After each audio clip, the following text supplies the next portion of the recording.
Magandang araw mga kaibigan.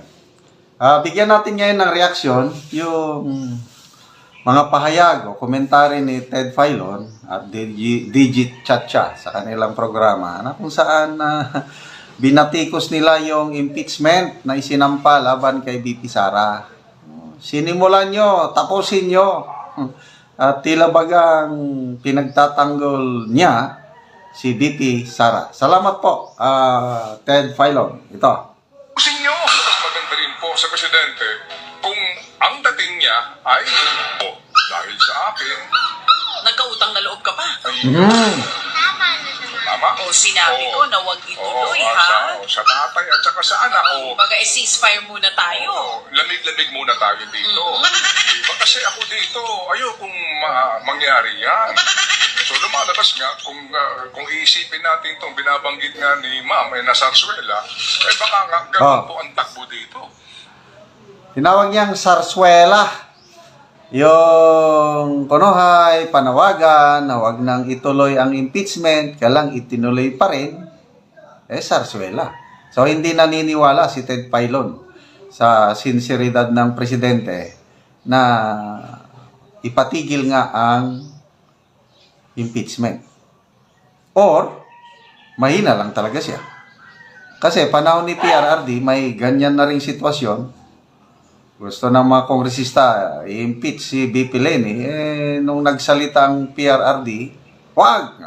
Nakinig lahat. Walang natuloy na, no? So, ano ba ito ngayon? Sarsuela? Sino ba nagsimula nito? Kayo nagsimula nito Diba? Committee on Accountability. Kayo nagsimula Imagine, impeaching the Vice President. Gago! Yun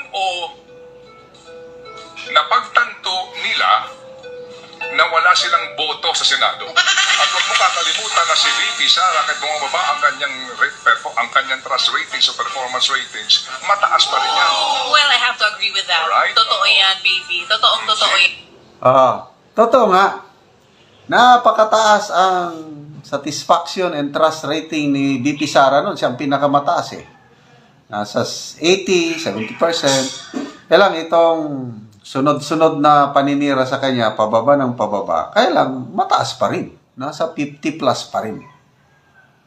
Tapos doon sa survey ng presidentiables sa 2028, siya pa rin nangunguna. Naandyan na lahat ang paninira. Number 1 pa rin sa survey. At anong ibig sabihin nun? Yung isang nag-aambisyon na magpresidente, buhos na ang lahat ng ayuda. Kulelat pa rin siya sa survey. 1% lang ang kanya nakukuha. Sino ba nagsimula nito? Kayo nagsimula nito Committee on Accountability. Kayo nagsimula Takin lang sa mga congressman ngayon. Kila Congressman Joel Chua. Lalo na po, ang kanyang pinamumunuang komite ay Committee on Good Government and Public Accountability. So tayo naman trabaho lang. Trabaho lang. With respect sa impeachment, wala naman po akong alam pa dun. So, hindi ko po alam. Wala po akong idea sa impeachment. Basta tayo, ginagawa na po natin yung trabaho. Bago ba ang impeachment process ay nasa ilalim po ng Article 11, Accountability of Public Officers. Ito po specific na naandoon sa artikulo ng pagpapanagot sa mga opisyal ng bayan. So, ang akin po lamang dito, sa lahat po ngayon, mga nagsasabi, pati sa kanilang SecGen, na sinasabi na ngayon, ang amin na lamang remaining session days ay 8 na lang. Ang binabanggit po dito, 10 days lang, di ba? Upon receipt ng tanggapan po ng speaker. Yan po mga usapin na mga numerong yan ay pawang ministerial lamang basically. Hindi nangangahulugan na uubusin mo yung 10 days. Di ba? Maaring pagsumite sa speaker's office, agad yan ang isasabihin sa Committee on Rules, i-calendar nyo na yan. Within 3 days, session days. Para na ma-refer sa Committee on Justice. Purely ministerial. Wala ka pang desisyon na gagawin dyan. Yung pong form and substance niyan, hindi sa kanila yan. But basically po ngayon, sa mga nagsasabi po, na kesyo apot sa oras, kesyo mag-i-eleksyon, kesyo ganire, kesyo ganoon. Sino ba nagsimula nito?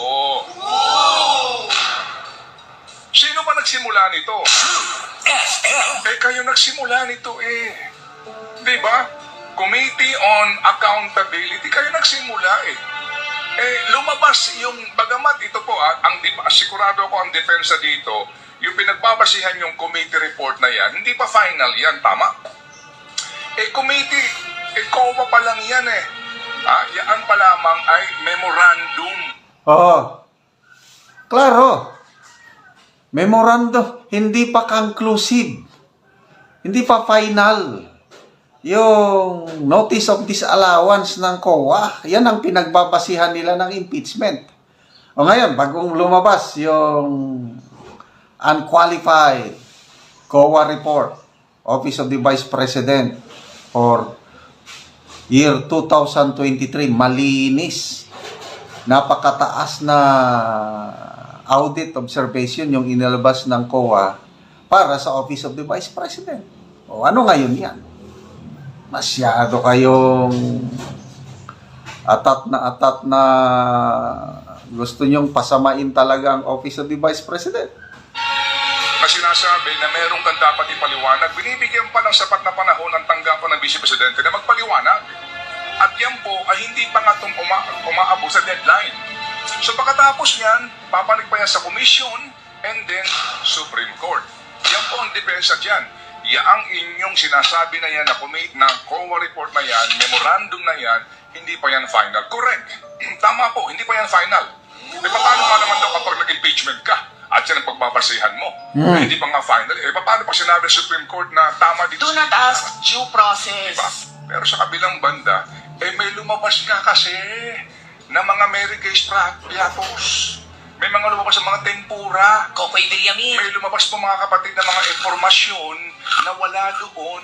Practically po, hindi nakalatag doon sa memorandum ng COA. So binigyan nyo ng susi itong mga grupong ito na maghain ng impeachment complaint, di ba? So ibig sabihin, kayo ang nagbukas ng daan, kayo ang nagbukas ng pinto para maghain ng impeachment ang mamamayan. So kayo nagsimula nito. Sinimulan nyo, tapusin nyo. Yes! Congressman Paduano. Hindi pa tayo tapos. Ay, hindi ka pa tapos. Meron naman tayo mga... Break lang po kami. Medyo hold lang ng konti. BRB kumbaga. Okay. Be right back tayo. Pero mukha po naman, pwede mo naman sadyain yun Oo. para pumutok ang balita na pinipigil ko sila. Kasi para na sa ganun, total naman hindi ito pwede umusad. Mas maganda na, may utang na loob sila sa akin. Yan! Mabubudulin. Mabubudulin. Ma. Okay. Yan ang mga Okay. Pilipino. Talaga bang kung ikaw Pangulo ng Pilipinas, sinasabi mo na dapat idinagalang natin ang proseso at ang Kongreso sa kanilang kapangyarihan, ikaw pa mismo magmemensahe sa mga kongresista na itigil nyo yan. Yang binabalak yung impeachment na yan. Imagine, impeaching the Vice President. Talaga bang yun o napagtanto nila na wala silang boto sa Senado? Ano po, na magtatagumpay ang impeachment kapag mayroong suporta ang presidente. Kung pag-uusapan po natin ay Kamara de Representante, ang kailangan lang naman po sa Kamara ay 1/3 ng boto. Pwede nga silang dumiretso Hindi na ho idaan sa hearing by mere resolution. Opo, maaari na ho itong pagpirmahan na lamang ng mga miyembro na 105 lamang ang bilang. Pwede na pong agad na dumiretso sa Senado at maihain po yung articles of impeachment. Impeach na kumbaga ang opisyal sa botong 105 lamang. Pero sa Senado, kailangan mo ng 2/3 vote, 16 votes para po sa conviction. Mukhang mahihirapan sila. Yan ang Yes. realidad. Mahihirapan talaga sila sa Senado. Bakit? Marami pang kakampi ni BP Sara sa Senado. Okay? Mag-i-eleksyon na yung mga re-electionist niyan. Nako, bantayan nila ngayon yung rest back ng taong bayan. So, tingin ko, pag abot sa Senado niyan, maraming mag-a-abstain. lalo na yung mga re-electionist, abstain. Safety lang. Alam, sigurado mayroong papabor kay BP Sara. Bilangin na natin. Bato, Go, Padilla, Amy Marcos, marami. Later on ko na sigurado matatalo itong impeachment case na ito sa Senado. Kaya huwag po tayong mag-alala. Salamat po, Ted Filon, sa iyong magandang paliwanag. Mamabubudulin.